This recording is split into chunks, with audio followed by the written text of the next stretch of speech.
இருந்தாலும் அந்த நேரம் சந்திக்கும் போது அப்படி வணக்கம் சொல்லிக்கிறது இயல்பு. இதுதான் வந்து அரசியல் நாகரிகம், சபை நாகரிகம் அப்படின்னு சொல்லி ஒன்று இருக்கு. அத மாதிரிதான் நேத்து நானும் சாதனாவும் பார்த்துக்கிட்டோம். என்னன்னே எப்படி இருக்கீங்க அப்படின்னு சொல்லி அவ கேட்க, நான் திருப்பி பதிலுக்கு நல்லா இருக்கேம்மா அப்படின்னு சொல்லி பேச, இயற்கையா வந்து இயல்பா ஒரு மனுஷன் தான் இது வந்து உள்ளதுதான். இத மனசுக்குள்ள வச்சுக்கிட்டு பேட்டி எடுக்கிற இடத்துலயே நீங்களும் அந்த பேட்டியில பார்த்திருப்பீங்க, பாதியிலேயே சாதனாவுக்கும் சூர்யாவுக்கும் சண்டை வந்துச்சு. சாதனா மைக்க கலட்டி போட்டுட்டு போக, திருப்பி கூப்பிட்டு சாதனாவை உட்கார வைக்க, நான் வந்து அந்த இடத்துல நான் எதுக்காக நான் வந்து அவளுக்கு சப்போர்ட் பண்ணேன், உனக்கு நான் அந்த இடத்துல உன்னை நான் வந்து அவாய்ட் பண்ணல. நான் வந்து பொதுவா ஒரு இடத்துக்கு வந்திருக்கோம்ப்பா, ஒரு முக்கியமான பேட்டி, அப்படிங்கும் போது நீங்க ஏப்பா சண்டை ஓட்டுக்கிறீங்க, அமைதியா அங்க வாமா சாதனா உட்காருமா அப்படின்னு சொல்லி சொன்னது நான் தான். ரொம்ப நாள் கழிச்சு சாதனா பார்த்த உடனே பழைய இதெல்லாம் வருதோ உனக்கு, காதல் மலருதோ அப்படின்னு சொல்லி கேட்டா என்ன அர்த்தம்? அவ என்னுடைய தங்கச்சி, நான் வந்து அவளை வந்து காதல் பண்றேன்னா?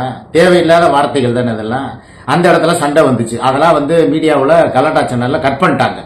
திருப்பி வந்து நான் உட்கார்ந்து பேசிக்கிட்டு இருக்கேன், 3 பேரும் பேசுறோம்.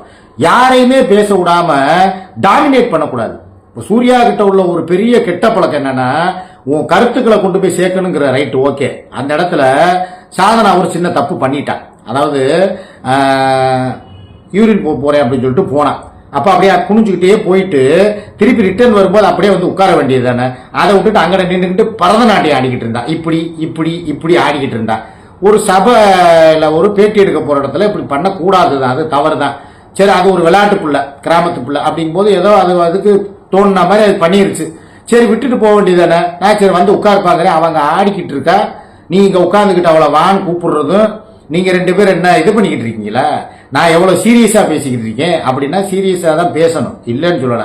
சீரியஸா பேசுற நேரம் சீரியஸா பேசணும். அதுக்காக போய் உட்காந்ததுல இருந்து கடைசி வரைக்கும் நாங்க உன்னை வந்து இது பண்ணிக்கிட்டு இருக்கோமா, கேலி பண்ணிக்கிட்டா இருந்தோம், அது கிடையாதுல்ல. நார்மலா போற விஷயம். சரி ரைட்டு, நம்மளுக்கு சொல்ல வேண்டிய கருத்துக்கள் இம்பார்ட்டன்டான கருத்து தான். அதுக்காக ஆவேசத்தோட கொஞ்சம் காமெடியும் கலந்து கொடுத்தாத்தான் அது மக்கள்கிட்ட போய் ரீச் ஆகும். அவ பேசுறது அவ பாணியில பேசுறா, நீ பேசுறது ஒரு ஆக்ரோஷமா பேசுற. ஏன்னா அவளுக்கு வந்து பாதிப்பு அவ்வளவா கிடையாது. அவளை இதுல கோர்த்து விட்டுருக்காங்க, என் மேல எந்த தப்பு இல்லை அப்படின்னு சொல்லி சொல்றதுக்கு வந்திருக்கா. முக்கியமான டார்கெட்டே நீயும் நானும் தான். அப்படிங்கும் போது நீ உன் கருத்தை சொல்ற, நானும் உனக்கு என்னென்ன வேணுமோ பாயிண்ட் எடுத்து கொடுக்குறேன், வேண்டிய ஆதாரங்களை நம்ம கொடுத்துருக்கோம். இதுல சாதனா வந்து ஒரு சின்ன பகடக்காயா யூஸ் பண்ண பார்த்திருக்கா அந்த செட்டப் கல்வி, இவ்வளவுதான். இதுக்கு வந்த இடத்துல என்னையவும் சாதனாவையும் இணைச்சு வச்சு பேச வேண்டிய அவசியம் என்ன உனக்கு? அந்த சண்டையை இன்னைக்கு காலையில வரைக்கும் இழுக்க வேண்டிய அவசியம் என்ன? நேத்தே இன்டர்வியூக்கு போயிட்டு வந்ததுல இருந்தே இவன் மூஞ்சியை பார்த்தா சுண்ட வச்ச விஞ்சன மாதிரி கட்டு கட்டு கட்டு கட்டு கட்டு கட்டுன்னு அவன் மூஞ்சில எல்ல போட்டா கொள்ளு வெடிச்சிடும். அந்த அளவுக்கு இவளுடைய பேசு நேத்துல இருந்து கடுப்புல இருக்கா. இப்போ கூட சொல்றேங்க, கடவுள் மேல ஆணையா, காலையிலேயே எந்திரிச்ச உடனே சண்டை. நான் பேக்கை தூக்கிட்டு நான் கிளம்புறேன், நான் பஸ்ல போறேன், நீங்க கார்ல வாங்க அப்படின்னு சொல்லி பேக்கில் துணிமணிகளை பூரா அள்ளி வச்சா. அப்படியே பேக்கை பிடுங்கி பூராத்தையும் தலைகளை கொட்டி விட்டு இதுக்கு தான் நம்ம வந்தோமா?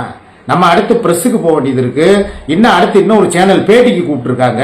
இதையெல்லாம் விட்டுட்டு நீ காலையிலே எனக்கு என்னன்னு சொல்லிட்டு பூரா பேக்கில் துணிமணி அள்ளி வச்சுட்டு போனா என்ன அர்த்தத்துல பண்ற? அங்க வீட்டுக்கு போனா உன் பொட்டாட்டி நீ ஒண்ணு சேர்ந்துட்டீங்களா, அப்ப நீங்க 2 பேரும் சேர்ந்து வந்து நாடகம் போடுறீங்களா அப்படிங்கிற. இங்க வந்து சாதனா கிட்ட பேசினா சாதனாவும் நீங்க ஒண்ணு சேர்ந்துட்டீங்களா, பழையபடி நீங்க 2 பேரும் இதா அதாங்கிற. ஆக மொத்தத்துல சந்தேக புத்திங்கிறது இவருக்கு வந்து 100% இருக்கு. நான் ஒரே வார்த்தை சொல்லுவேன், சந்தேகப்படு. உனக்கு வந்து முன்னால வந்து கூட நான் வந்து என் குடும்பம் எனக்கு எல்லாம் வேணும்னு நினைச்சுக்கிட்டு இருந்தேன், அப்ப சந்தேகப்பட்டா கூட பரவாயில்ல. இப்ப எதுக்கு சந்தேகப்படுற?